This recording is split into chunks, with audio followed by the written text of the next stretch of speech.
నమస్తే. వరంగల్ జిల్లాలో ఘోర ప్రమాదం చోటు చేసుకుంది.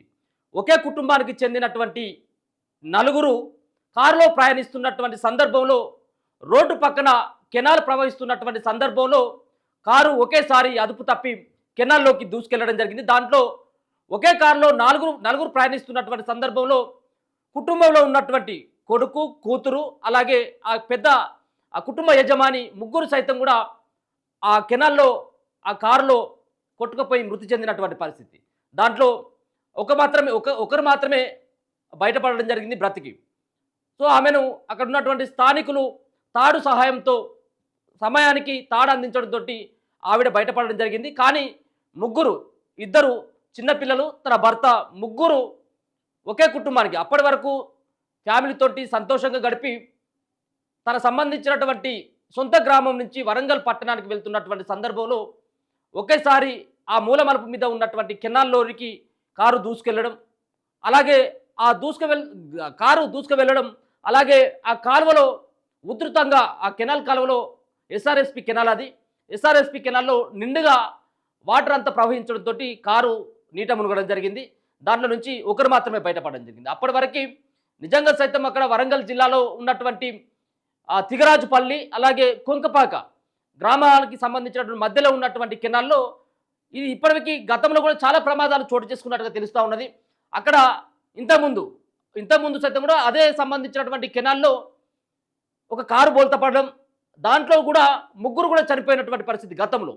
ఇప్పుడు మరోసారి అటువంటి ప్రమాదమే చోటు చేసుకోవడం, అక్కడ ఎట్లాంటి హెచ్చరిక బోర్డులు ఎక్కడ కూడా లేవు. అక్కడ పక్కన ఏదైనా భద్రత కోసం ఏదైనా ఆ కనీల్ నాటో లేకపోతుంటే ఎట్లాంటి సంబంధించినటువంటి సూచన బోర్డు లేకపోవడంతో పదే అక్కడ ఈ సంఘటనలు జరుగుతూ ఉన్నాయి. సో ఈరోజు జరిగినటువంటి ప్రమాదం నిజంగా ఒక దురదృష్టకరమైనటువంటి సంఘటనగా చెప్పుకోవచ్చు. కుటుంబంతో సరదాగా వెళ్ళినటువంటి ఆ కుటుంబానికి మొత్తానికి ఆ కుటుంబంలో ఉన్నటువంటి అందరినీ కూడా ఆ కెనాల్ మింగేసింది. కేవలం ఒకరు మాత్రమే దాంట్లో బయటపడడం జరిగింది. సో దాంట్లో అక్కడ బయటపడ్డటువంటి ఎవరైతే ఆమె ఉందో ఆమె నిజంగా కూడా అక్కడ కెనాల్ దగ్గర కూర్చొని ఏడుస్తున్నటువంటి పరిస్థితి కనుక చూస్తే నిజంగా ఎవరికైనా కానీ కన్నీళ్ళాగు. సో ఒకసారి చూస్తాం అది సంబంధించినటువంటి వాళ్ళు ఎక్కడి నుంచి ఎక్కడికి వెళ్తా ఉన్నారు, ఏం జరిగింది అన్నటువంటి విషయాన్ని కనుక చూసుకున్నట్టయితే ఉంటే ఇగో ఇదే కెనాలు, ఇక్కడనే ఉంటుంది, పక్కనే కెనాల్ ఉంటుంది. ఇగో ఇదే కెనాలు. ఇగో వరంగల్ జిల్లా ఆ తీరాజ్పల్లి వద్ద గల కెనాల్ కాలువలో కారు పడింది. కారులో భార్యాభర్తలు, ఓ బాలుడు, బాలిక ఉన్నట్లు సమాచారం. బాలుడు మృతి చెందగా కారులో ఉన్న భర్తతో పాటు బాలిక కారు గల్లంతైనట్లు తెలుస్తుంది. గమనించిన స్థానికులు తాళ్ల సహాయంతో మహిళలను కాపాడారు. కాగా ప్రమాదానికి గురైన వారు మేచరాజుపల్లికి చెందినటువంటి వారుగా గుర్తిస్తా ఉన్నారు. ఈ బాబు చనిపోవడం జరిగింది. సో చనిపోయినటువంటి ఒక డెడ్ బాడీని, అంటే ఆ బాబు యొక్క డెడ్ బాడీని బయటకు తీయడం జరిగింది. కానీ కారులోనే ఇంకా మిగతా ఉన్నటువంటి ఈమె వాళ్ళ భర్త, అలాగే కూతురు ఇప్పటికీ ఆ కారులోనే ఉండి ఆ కారు కూడా ఆచూకీ లేదు. కాబట్టి అంత ఉధృతంగా ప్రవహిస్తున్నటువంటి ఆ కెనాల్లో కారు కూడా నీట మునగడం, వాళ్ళు బతికేటువంటి అవకాశాలు చాలా తక్కువ. ఎందుకంటే పెద్ద ఎత్తున ఆ కెనాల్ కూడా ప్రవహిస్తూ ఉన్నది. ఇక ఇదే కెనాల్.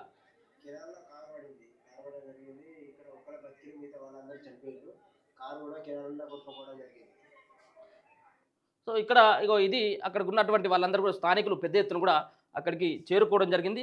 ఒకసారి కనుక ఆ వివరాలను కనుక చూసినట్టయితే వాళ్ళు ఎవరు ఎక్కడి నుంచి వస్తూ ఉన్నారు అంటే వాళ్ళు మేచరాజుపల్లికి సంబంధించినటువంటి గ్రామస్తులుగా చెప్తా ఉన్నారు. ఇక నెల్లికూదురు మండలం మేచరాజుపల్లి గ్రామానికి చెందినటువంటి సోమారపు ప్రవీణ్ కుమార్, అతని భార్య కృష్ణవేణి, ఒక కూతురు, కుమారుడు కలిసి కారులో వరంగల్కు వెళ్తున్న క్రమంలో సంగెం మండలంలోని తీరాజుపల్లి వద్ద ఎస్ఆర్ఎస్పి కాలువలో కారు పడింది. కృష్ణవేణిని గ్రామస్తులు తాడు సహాయంతో కాపాడారు. కుమారుడు మృతి చెందితే కారులోనే ప్రవీణ్ కుమార్తో పాటు అతని కూతురు సైతం కూడా దాంట్లో ఉన్నట్టుగా తెలుస్తూ ఉన్నది. అంటే అక్కడ ఉన్నటువంటి ఆ మూల మీద ఉన్నటువంటి కెనాల్, ఆ కెనాల్ చుట్టుపక్కల ఎలాంటి కంచె ఏర్పాటు చేసినట్టయితే ఉంటే కొంత ఆగేదేమో. ఆడ రెగ్యులర్గా ప్రమాదాలు చోటు చేసుకుంటూనే ఉంటాయి. అంటే బైకులు చాలా సందర్భాల్లో పడ్డటువంటిది యాక్సిడెంటెడ్ జోన్గా అది అక్కడ పేర్కొంటూ ఉంటారు. అయినప్పటికీ అక్కడ ఎట్లాంటి సూచిక బోర్డులు, అలాగే ఎట్లాంటి కంచె ఏర్పాటు చేయకపోవడంతో ఇట్లాంటి ప్రమాదం చోటు చేసుకున్నట్టుగా చెప్తాను. ఏదేమైనప్పుడు కూడా ఒక దురదృష్టకరమైనటువంటి సంఘటన. ఒకటే కుటుంబానికి చెందినటువంటి ముగ్గురు కూడా వాళ్ళు చనిపోయి ఉంటారని చెప్పేసి ఇప్పటివరకు కూడా పోలీసులు సైతం కూడా భావిస్తూ ఉన్నారు. బయట పడ్డటువంటి ఆమె అయితే మాత్రం ఏడుస్తూ ఉంది. ఎందుకంటే ఒకటే కుటుంబంలో అప్పటి వరకు సైతం అలాగే కూతురు, అలాగే కుమారుడు భర్తతో కలిసి వాళ్ళందరూ కూడా మాట్లాడుకుంటూ సరదాగా ఉన్నటువంటి సందర్భంలో ఒకేసారి మృత్యు అంతా వాళ్ళకి ఎదురు పడడం జరిగింది. కెనాల్‌లో కారు బోల్తా పడడం. దాని తర్వాత దాంట్లోకెళ్ళి చిట్ట చివరికి ఆమె బయటపడ్డది. ఒకవేళ గనక తాళ్ళ సహాయంతోటి అక్కడ ఉన్నటువంటి పక్కన ఉన్నటువంటి రైతులు గాని, స్థానికులు గాని ఒకవేళ గనక తాడు కెనాల్‌లో ఎయకపోతే అది ఇక్కడ ఉన్నటువంటి ఆమె కూడా చనిపోయేది. సో, మొత్తానికైతే ఆ కుటుంబంలో ఒకరు మాత్రమే బయటపడడం జరిగింది. ముగ్గురు మరి చనిపోయినట్టుగానే తెలుస్తా ఉన్నది. ఇదంతా కూడా ఇగో ఒకసారి ఆమె ఆమె ఏడుస్తా ఉన్నది. సో, ఒక్కతే మాత్రమే ఆ కృష్ణవేణి అనేటువంటి ఉన్నటువంటి ఆ మహిళ మాత్రమే ఒకరే బయటపడడం. వరంగల్ జిల్లాలో ఇది ఒక పెద్ద ప్రమాదంగానైతే చెప్పుకోవచ్చు. ఇంతకుముందు జరిగినటువంటి వార్తగానే తెలుస్తా ఉన్నది.